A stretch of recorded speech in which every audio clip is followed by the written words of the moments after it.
Assalamualaikum warahmatullahi wabarakatuh.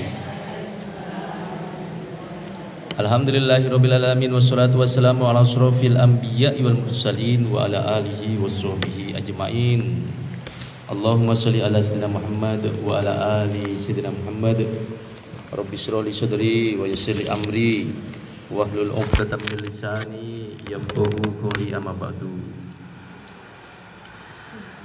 Bismillahirrahmanirrahim.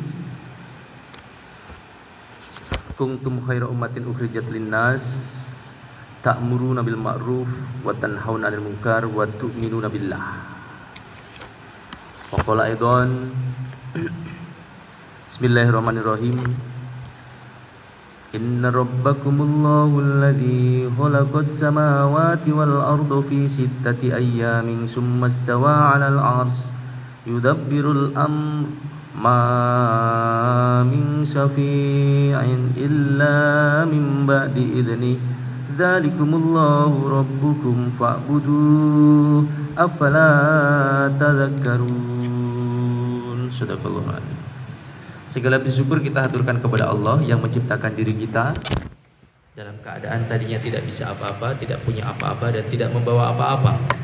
Hari ini kita Idul Fitri sudah selesai ya, tinggal di ujung daripada bulan Syawal dan sebagian di antara kita sudah nggak kerasa lagi lebarannya sudah habis gitu kayaknya. Udah, karena sudah di ujung-ujung ya. Mungkin yang masih tersisa sekarang sisa-sisa daripada kue yang ada di rumah ya. Toplesnya, sebagian kue yang masih ada. Yang menciptakan dulu kita nggak ada apa-apanya, nggak punya apa-apa, sekarang pada punya apa-apa. Tapi hakikat punya apa-apa itu hanyalah titipan. Sekarang punya toples, sekarang punya kompor, sekarang punya sepeda, sekarang punya motor, sekarang punya rumah. Semua itu hanyalah titipannya saja. Maka orang yang meninggal dunia ketika dia hidup pertama kali lahir menggenggam tangan dia, seakan semua mau digenggam sama dia. Tapi begitu meninggal dunia, lepas semuanya. Artinya apa? Tidak punya apa-apa. Ialah Allah yang menciptakan diri kita, yang mengajari kita dengan perantara pena, kolam ya, yang tadinya kita nggak tahu apa-apa jadi seperti tahu apa-apa, padahal kita nggak tahu apa-apa. Orang yang tahu ini semakin belajar semakin nggak tahu dia. Hakikatnya aja kayaknya tahu, tapi orang yang semakin belajar itu ngerasa semakin tidak bisa. Maka kalau ada orang yang merasa pintar, sesungguhnya dia itu tidak pintar.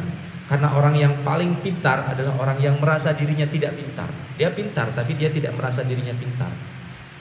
Maka orang yang paling bijaksana adalah orang yang selalu mengalah terhadap kemenangannya.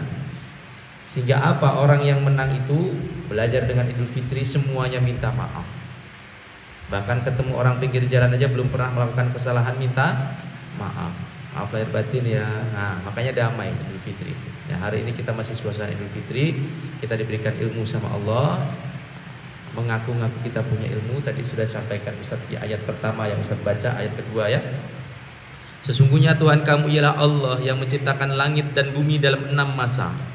Kemudian bersemayam di atas arasy untuk mengatur segala urusan. Tiada seorang pun yang akan memberi syafaat kecuali sesudah ada keizinannya. Zat yang demikian itulah Allah Tuhan kamu. Maka sembahlah dia, maka apakah kamu tidak mengambil pelajaran? Tadi ayat kedua yang Ustaz bacakan, surat Yunus ayat 3 ya, itu tentang penciptaan dirinya Allah. Allah menciptakan dirinya sendiri, kun jadi. Allah ada sebelum kata-kata itu ada. Allah menciptakan segala sesuatu tanpa mencontoh sebelumnya. Kalau ibu-ibu menciptakan sesuatu, ada yang dicontoh nggak? Ada. Bikin apa namanya putri salju ya, tahun kemarin bikin, tahun ini mungkin lupa, kadang-kadang buka catatan lagi, betul. Ada warnanya beda, putri salju kok ada yang warnanya putih, tapi kok ada yang warna pink. Kemarin ada putri salju warna pink, ini gimana caranya? Buka lagi YouTube, nyontoh. Tapi Allah nggak perlu contoh untuk memberikan contoh. Ini Allah kita hebat luar biasa. Ya, sebelum masuk lebih panjang lagi, yuk kita angkat tangan kita berdoa kepada Allah agar diberikan kemudahan oleh Allah. Sta'id ad-du'a ibda. A'udzu billahi minasy syaithanir rajim. Bismillahirrahmanirrahim.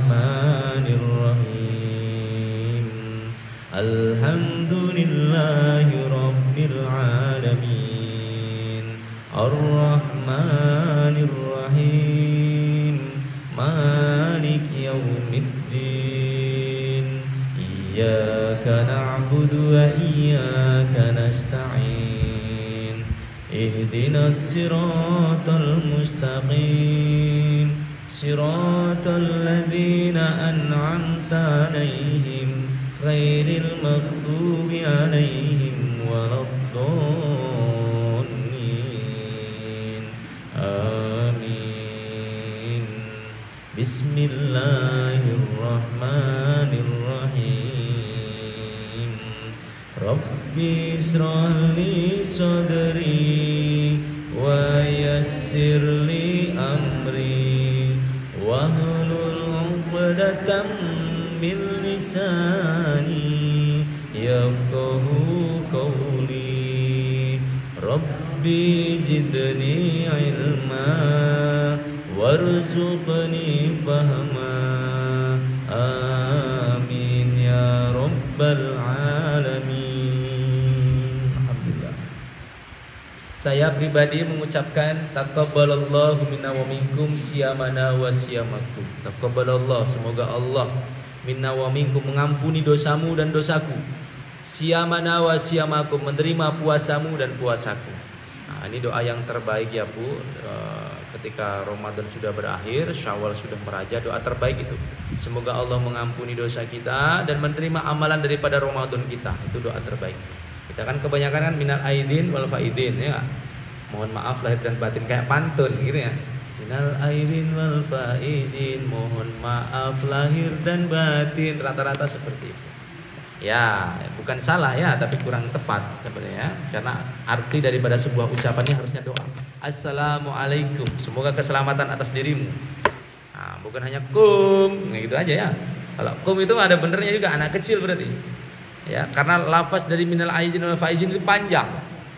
Ketika dipanggil minal aidin wal faizinnya saja, ini jadi potongan-potongan kalimat yang tidak sempurna. Ya, tapi karena sudah lazim di Indonesia, jadi ya enak aja kita dengarnya ya. Padahal taqabbalallahu minna wa minkum siyamana wa siyamakum. Ya, panjang itu urutannya. Oke, saya mengucapkan maaf lahir batin Bu. Kita kembali kosong-kosong karena ini pertemuan pertama kita setelah lebaran ya. Kalau Ustadz banyak salah, ngajarinya galak, Ustadz terlalu tegas, Ustadz kurang berkenan di hati ibu-ibu sekalian. Sudah lama kita bersua ini, sudah kayak ibu dan anak, sudah kayak seperti orang tua dengan anaknya sendiri, ya kan? Saya minta maaf yang sebesar-besarnya. Pun sama ibu-ibu kalau ada yang kurang berkenan di hati Ustadz, bandel, ngaji kok nggak pinter-pinter, baca kok hancur terus, tajwidnya kok nggak bener-bener, saya maafkan. Ya. Jadi nggak usah khawatir, ngaji terus aja. Sama-sama ya Bu ya, kita kosong-kosong ya.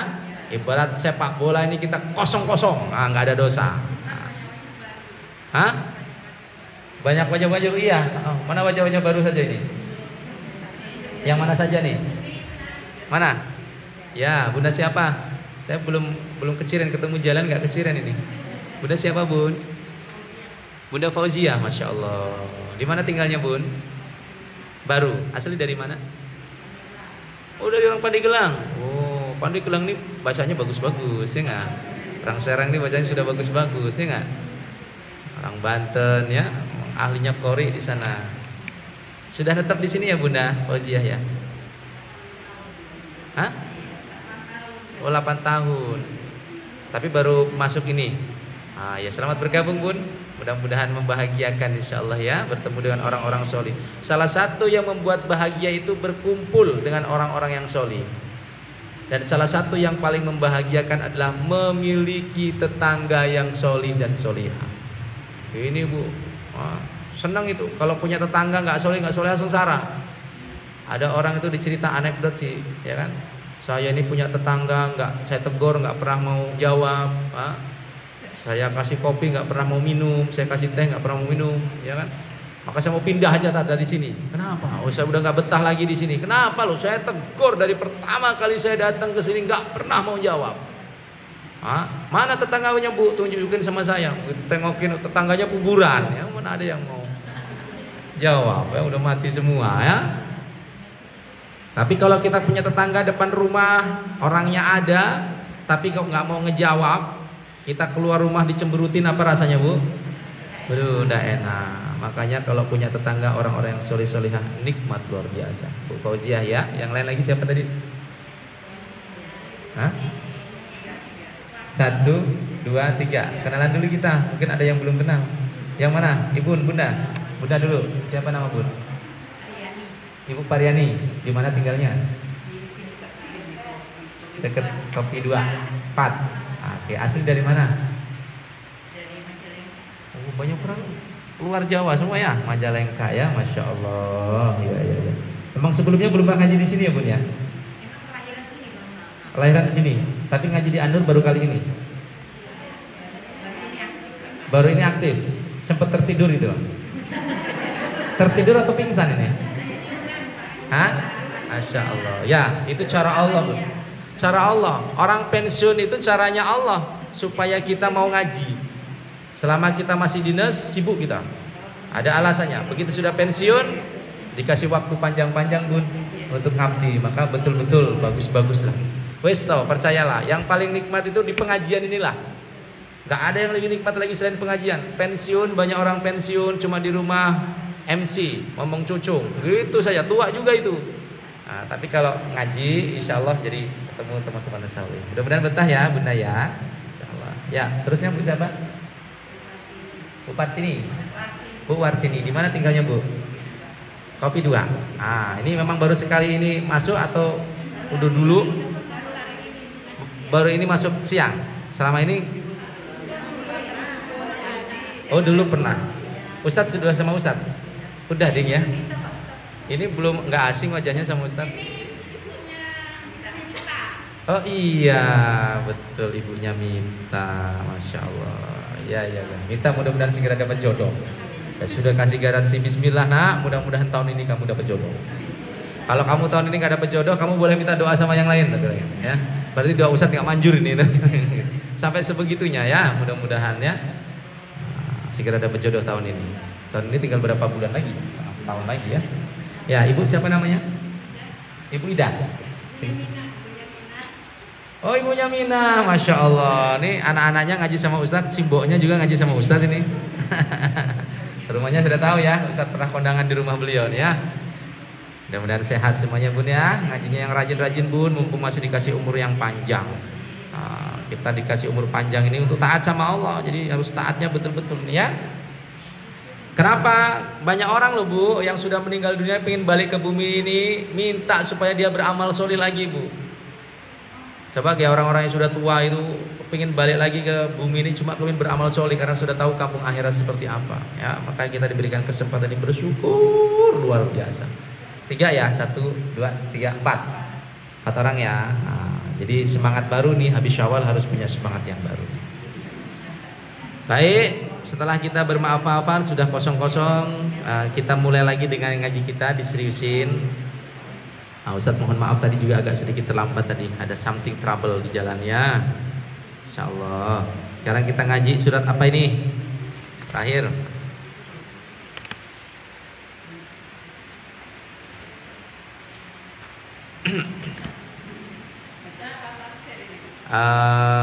Bacanya dulu kita lingkarin, nanti tafsirnya baru kita coba Ustadz coba tambahkan. Baca sampai mana?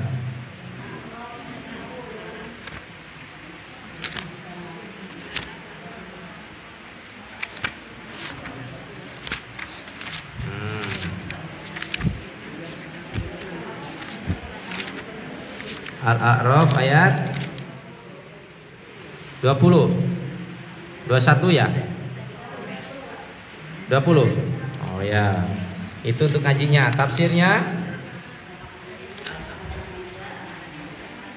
Tafsirnya Bun. Al-Maidah ayat 60.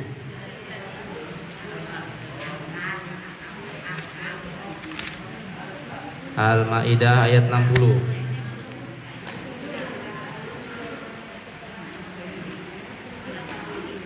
Berapa? 67. Baik, kita masuk tafsir dulu ya Bun ya, biar masih semangat, masih mendengarkan. Nanti terakhir baru baca satu persatu. Mudah-mudahan cukup semuanya. Ayat 67 Al-Maidah. Betul ya?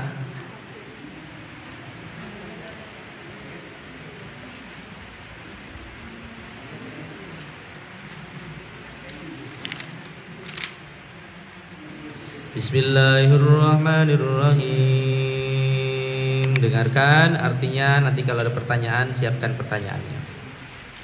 Ya ayyuhar rasulu balligh ma unzila ilaika min rabbik wa illam taf'al fama balaghta risalatah wallahu yasimuka minan nas innallaha la yahdil qaumal kafirin. Hai Rasul, Allah menyapa Rasul, hai Rasul. Kalau kita dibacanya dulu sebelum beriman, ya ayyuhan nas. Sekarang kita sudah beriman, disapanya sama Allah, ya ayyuhalladzina amanu. Nah, naik kita ya. Ya ayyuhan nabiyyu, hai para nabi, hai nabi. Di sini sampaikan ya ayyuhar rasul. Hai Rasul, sampaikanlah apa yang diturunkan kepadamu dari Tuhanmu. Dan jika tidak kamu kerjakan apa yang diperintahkan itu, berarti kamu tidak menyampaikan amanahnya. Allah memelihara kamu dari gangguan manusia. Sesungguhnya Allah tidak memberi petunjuk kepada orang-orang yang kafir. Ketemu semua bun? Dengarkan ini. Tugas seorang Rasul ini menyampaikan.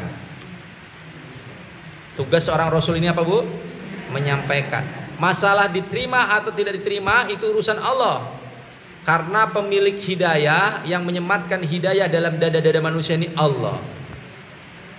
Maka Rasul-Rasul itu juga dulu ada yang putus asa. Ya. Ini kayaknya masih sibuk belum ketemu ini kayaknya. Ketemu bun? Nah, sambil cari ya Al-Maidah ayat 67. Ada nabi yang pernah putus asa. Siapa nabi yang pernah dianggap seperti putus asa? Menyampaikannya lelah dia. Siapa? Ayah Nabi Yunus. Nabi Yunus nih bu, menyampaikan kepada kaumnya ditentang. Disampaikan lagi kebaikan, ditentang lagi. Istrinya dilewein doang, diremehkan. Sehingga Nabi Yunus itu ngerasa putus asa. Sudah nyampaikan pagi, siang, sore, malam, kok nggak ada yang ikut. Padahal sudah banyak pengikutnya, tapi putus asa gara-gara diledek. Ya, sehingga Nabi Yunus ini melakukan sebagian kehilafannya, lupa sajalah bahwa tugasnya hanya menyampaikan saja. Tapi Nabi Yunus itu mikir, ya Rasul, ya Allah, ini kok udah kasih tahu kok nggak ini juga. Ya udahlah, aku ngabur aja dari daerah sinilah, males aku ngeliat orang-orang ngeyel kayak gini. Ternyata Nabi Yunus naik ke atas kapal, oleng kapalnya, bergoyang, nggak mau berhenti, seakan-akan diombang-ambing itu yang namanya dengan badai. Sampai kita paham betul, akhirnya keputusannya apa? Ini kok masih pada rame kayak pasar malam ini? Udah ketemu belum ini? Nah, dengarkan ini. Cari saja, kalau abang belum ketemu santai saja. Ya. Nabi Yunus ini akhirnya naik ke atas kapal. Dia dalam kondisi yang sangat tidak nyaman dengan hatinya. Tapi ketika naik ke atas kapal, ketika di tengah lautan, ombak badai ini menghantam daripada kapal besar tersebut. Sehingga keputusan musyawarah, ini barang-barang sudah dilempar semuanya karena takut keberatan, takut dilempar. Kok masih saja?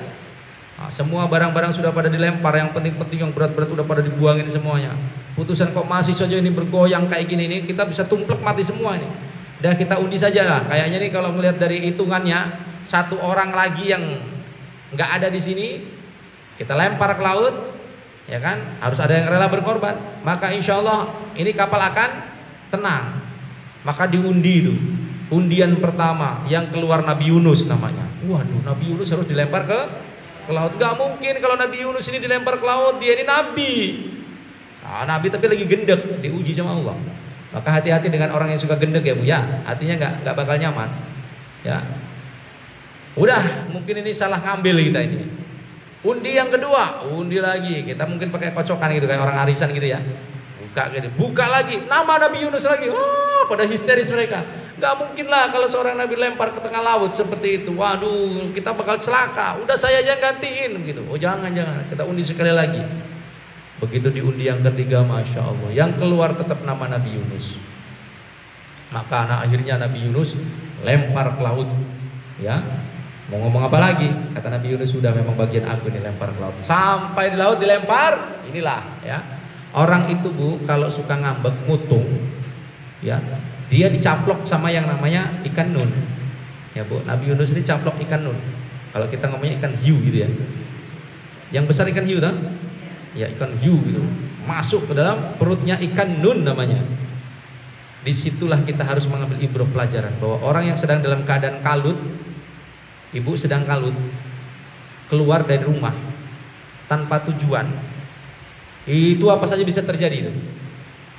Mohon maaf ya, banyak orang yang pergi dari rumahnya, dia misalkan dicerai sama suaminya, pergi dalam keadaan kalut, tujuan kemana nggak tahu. Akhirnya ada yang nolongin di jalan, yang penting bisa berteduh malam hari itu juga. Tapi ternyata itu akhirnya merusak menjadi tempat yang dia menjadi kacau, tempat lembah hitam, bisa jadi seperti itu. Maka kalau lagi dalam keadaan kalut, dalam kondisi dalam keadaan tidak baik, saya sarankan jangan keluar dari rumah, berdiam dirilah di rumah. Atau kalau memang ada di masjid, berdiam dirilah di masjid untuk menenangkan hati. Nabi Yunus seperti itu.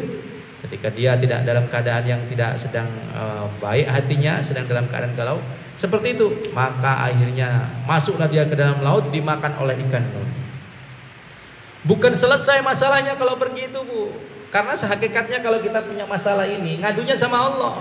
Jangan lari dari kenyataan gitu loh. Kalau lari dari kenyataan bukan menyelesaikan masalah, malah menambahi masalah. Nabi Yunus yang tadinya bisa bernapas lega, masuk ke dalam laut, kira-kira gimana napasnya? Susah ya Bu ya. Sudah susah, masuk lagi ke perut ikan lagi. Susahnya kayak mana coba? Susah lagi, gelap dia, bercampur dengan kotoran-kotoran ikan. Waduh, ya mungkin segini kali ya. Mungkin gitu ya, ikannya segede gini. Cuma kan dalamnya kan nggak ada AC-nya, nggak ada kulkasnya.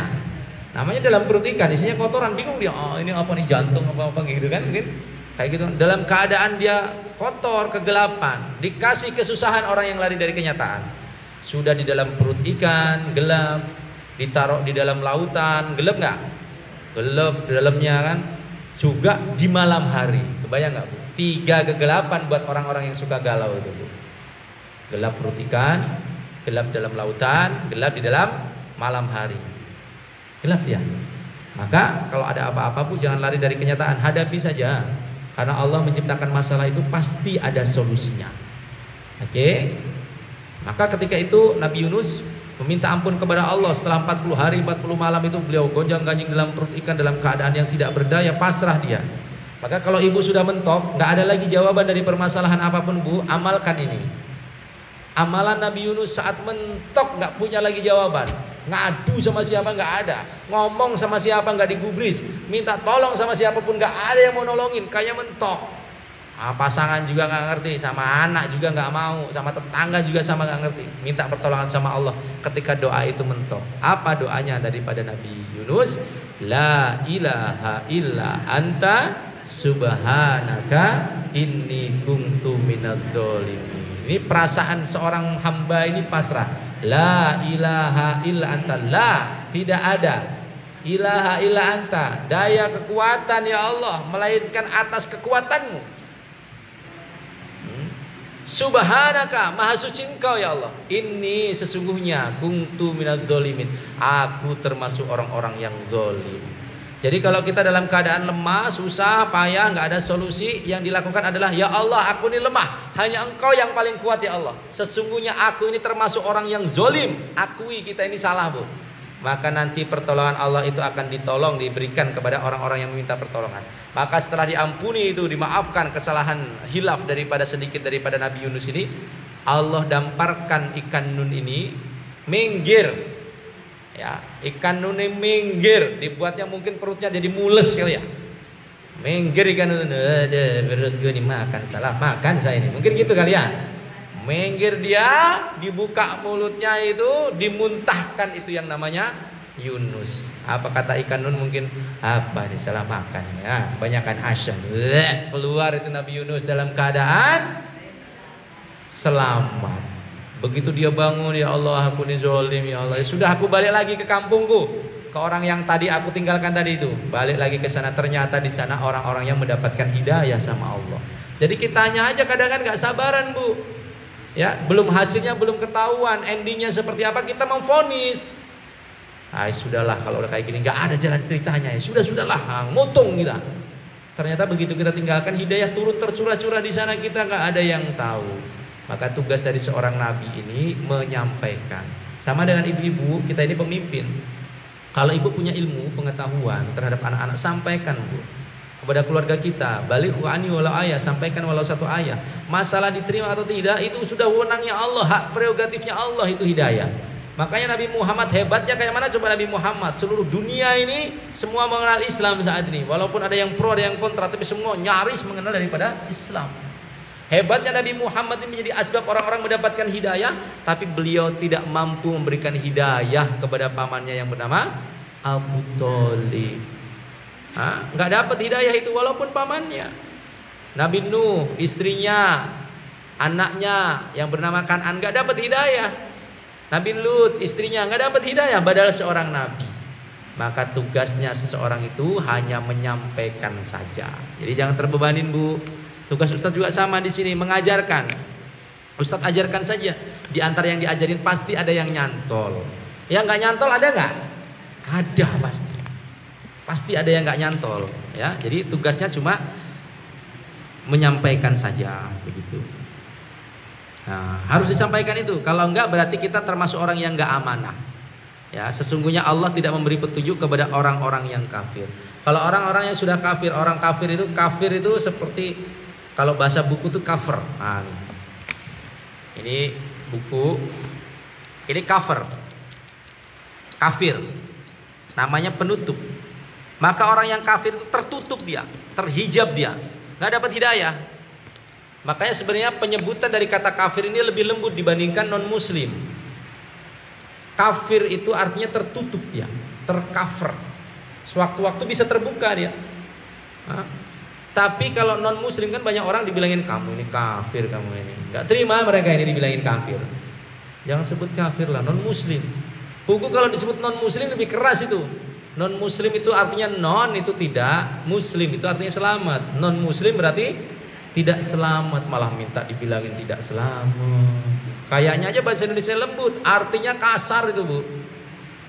Kutukan gitu. Tapi kalau kafir ini hanya tercover. Bisa jadi nanti satu hari dapatkan hidayah tidak ada yang tahu. Banyak orang-orang dulu kafir dapat hidayah. Tapi kalau non muslim sudah doa tiap hari gak selamat, susah mau selamatnya.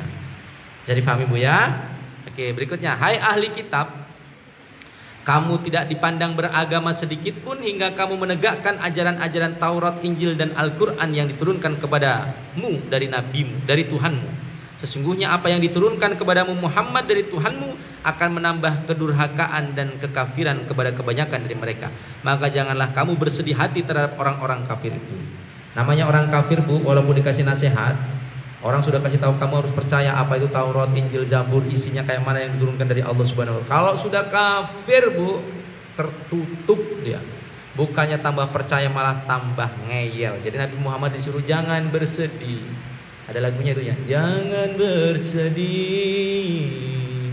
jangan berduka. Ya, ada ya. Jadi nggak perlu bersedih, bu. Sedih kita ini kalau kita ini tidak taat sama Allah. Kebanyakan kita sedihnya nih kalau nggak punya duit sih bu ya. Kalau nggak punya duit sedih banget, muka dilipet, kayaknya sengsara begitu ya. Enggak itu bu, itu sedih sementara itu. Sedih itu kalau kita nggak taat sama Allah. Allah nggak ridho sama kita sedih kita. Nah, ya. Sesungguhnya orang-orang mukmin dan orang-orang Yahudi, Sabi'in. Sabi'in ini orang-orang yang pernah menyembah agama terdahulu ya. Dan orang-orang Nasrani siapa saja di antara mereka yang benar-benar beriman kepada Allah hari kemudian dan beramal solih, maka tidak ada kekhawatiran terhadap mereka dan tidak pula mereka bersedih hati. Jadi ada tiga bu ya, ada tiga orang-orang yang akan masuk ke dalam surga, akan diampuni sama Allah seperti bayi baru lahir itu. Yang pertama ahli kitab.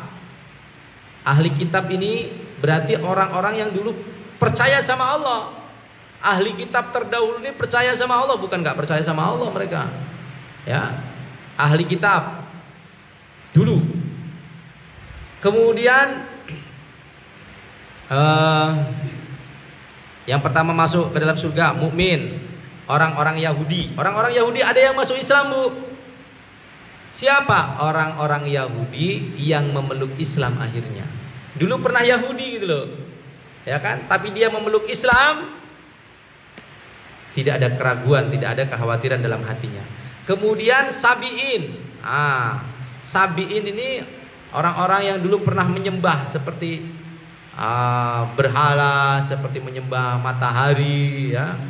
Seperti itu. Ketika dia masuk Islam tidak masalah, diampuni seperti baru lahir lagi. Termasuk orang-orang Nasrani. Kalau dia ini taat kepada Allah, maka dia mengerjakan perintah Allah dalam bentuk Islam, maka dia diampuni seperti bayi baru lahir. Jadi cara menafsirkan ini bukan berarti orang Nasrani ada yang masuk Islam, orang Yahudi ada yang masuk Islam, orang Sabi'in ada yang masuk Islam, bukan. Karena ayat ini diturunkan adalah menjawab pertanyaan. Dulu ada orang datang kepada Rasulullah, datang menghadap, "Ya Rasulullah, aku ini mantan ahli kitab, aku ini orang Nasrani, aku ini orang Yahudi, dulu pernah menyembah matahari." Maka turunlah ayat ini, ya. Jangan khawatir kalau dia memeluk agama Islam, taat ibadah, mempercayai Allah dan Rasulnya, dia tidak ada kekhawatiran dan dia tidak bersedih hati, dia termasuk orang-orang yang akan diselamatkan sama Allah. Itu asbabul nuzulnya ya Bu ya. Satu lagi, sesungguhnya kami telah mengambil perjanjian dari Bani Israel dan telah kami utus kepada mereka rasul-rasul, tetapi setiap datang kepada rasul kepada mereka dengan membawa apa yang tidak diingini oleh hawa nafsu mereka, maka sebagian dari rasul-rasul itu mereka dustakan dan sebagian di antara mereka yang lainnya mereka bunuh. Bani Israel ini bani yang ngeyel. Sampai dengan sekarang yang namanya Bani Israel ini bani yang ngeyel. Kemarin kita lebaran keberapa itu gencatan senjata ya Israel dengan Palestina. Sempat dengar ya? Heboh kan itu beritanya, gencatan senjata. Hari Jumatnya itu lebaran kedua itu. Baru lebaran kedua, baru gencatan senjata malam harinya. Pas habis sholat Jumat sudah dilempari lagi itu dengan namanya granat-granat seperti itu. Susah banget. Emang ngeyel. Orang Israel ini orang paling ngeyel. Selalu ingkar janji. Jangankan kok kayak orang-orang model kita ini, nabinya ini loh dibunuh, ada yang digergaji. Nabi-nabi Bani Israel dulu itu, ya Allah, orang Israel sekali lagi orang yang ngeyel. Tapi Israel ini diberikan kelebihan sama Allah, otak yang cerdas. Sampai dengan sekarang orang-orang Israel itu cerdas-cerdas. Ya itu. Jadi orang-orang Israel itu memang sudah pernah dimintain perjanjian ya. Tapi sampai dengan sekarang memang sukanya ngeyel tadi itu ya. Umat-umat terdahulunya sudah ngeyel memang. Makanya orang-orang Israel sampai dengan sekarang gak suka banget dengan Islam ini. Kenapa Bu? Karena banyak di antara keturunan nenek moyang mereka yang menjadi nabi pada saat itu. Tapi kenapa nabi yang terakhir bukan lahir dari Bani Israel? Ternyata lahirnya malah dari Bani apa Bu? Bani Quraisy. Nabi terlahir Nabi Muhammad itu dari Bani Quraisy. Maka mereka gak suka benar dengan orang Arab sampai dengan sekarang ini. Kenapa? Karena memang ternyata buat mereka kepinginnya nabinya lahir dari Bani Israel. Nah,